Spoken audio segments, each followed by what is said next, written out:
Now, let's move on to this story. With the national lockdown now firmly in place, statistics have shown significant increases in screen time. More time is being spent online and in particular on social media and news sites. Now, whilst the internet and digital technology has been a powerful tool for communication and knowledge sharing, it's not without its risks, especially to children. To tell us a little bit more, I'm now joined by youth development specialist Mpho Motloung. Thanks so much for joining us on the line, Mpho. With the lack of, with this downtime, national lockdown, and the increase in screen time, what concerns do you have, and what are you seeing is happening? Yeah. Good day, Peter, and good day to your viewers, and thank you for having me on your show.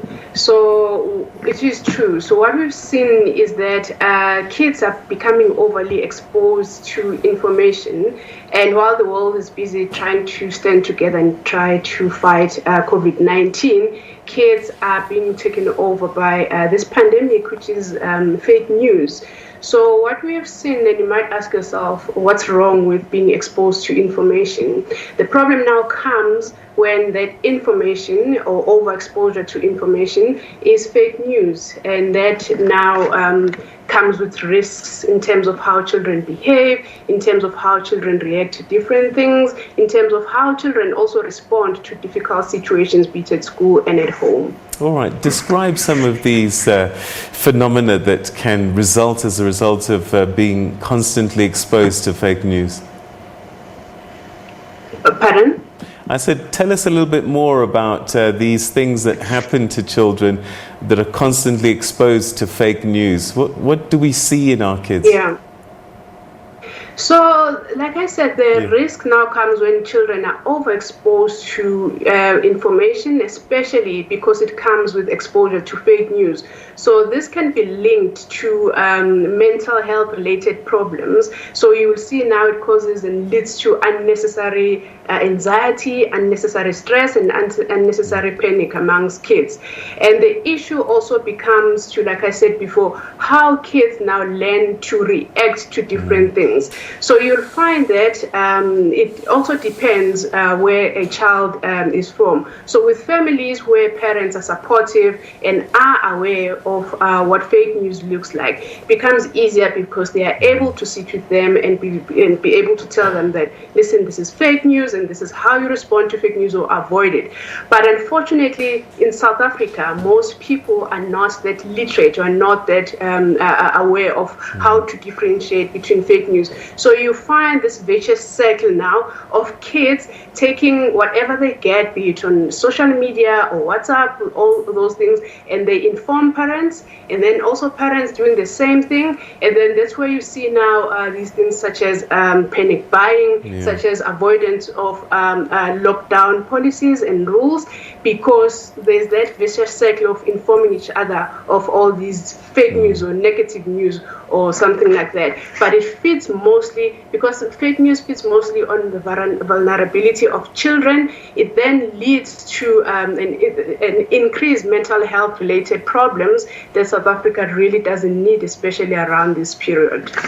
All right, we're seeing children younger and younger now having access to tablets and other online vehicles. And I just wonder if there's a difference in the dangers to children at different ages. So maybe children in primary school and teens that are exposed to these kinds of fake news and raised anxiety levels.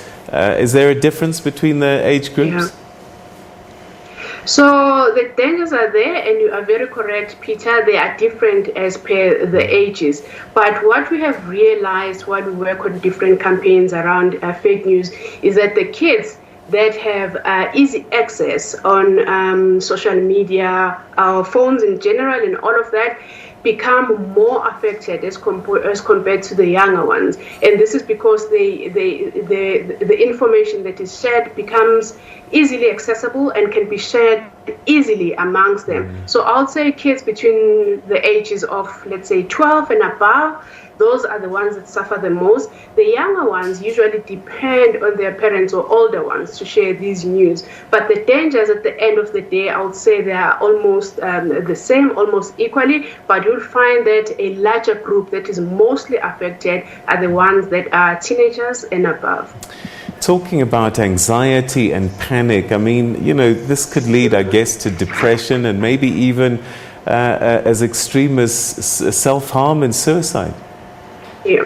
Yeah, that's true. So SADC last year reported that 1 in 4 kids experience anxiety, experience loneliness, and all those related as mental health problems. So fake news, like I said, fake news usually it likes to, how may I put it?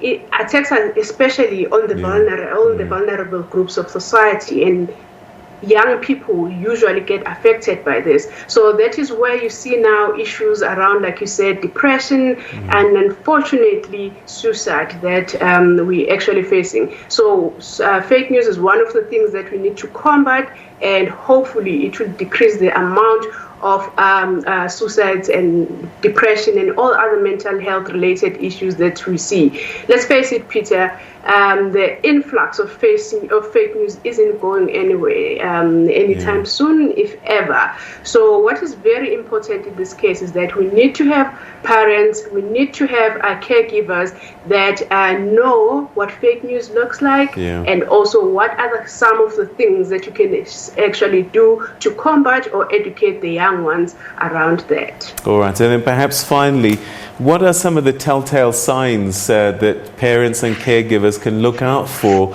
that maybe our children are spending too much time and are exposed and are becoming victim to some of the things that they're exposed to?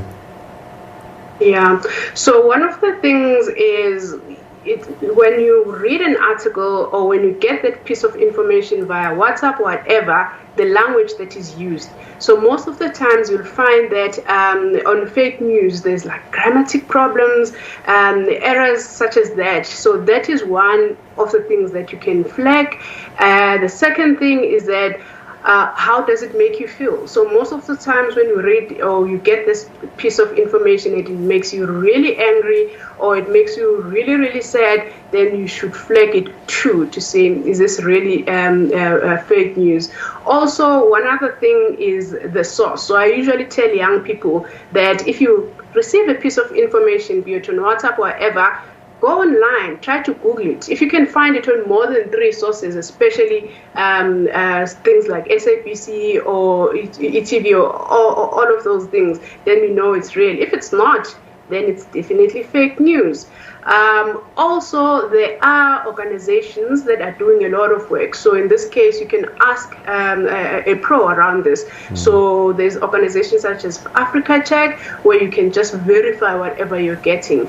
And Africa Check has actually implemented a WhatsApp number where you can just save it on your phone. And then if you receive anything that you don't really, that you suspect could be fake news, you just contact them and they'll be able to give you correct information.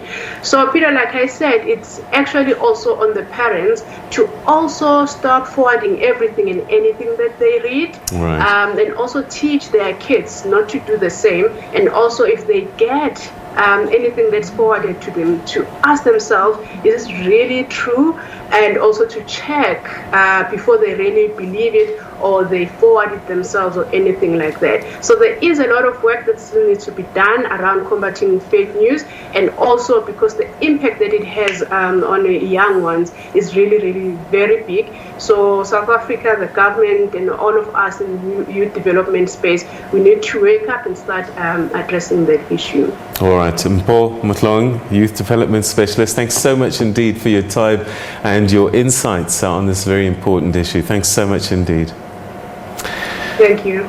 All right, okay, so there you have, be careful. Fake news has wide-reaching effects, particularly on the young, so let's be careful.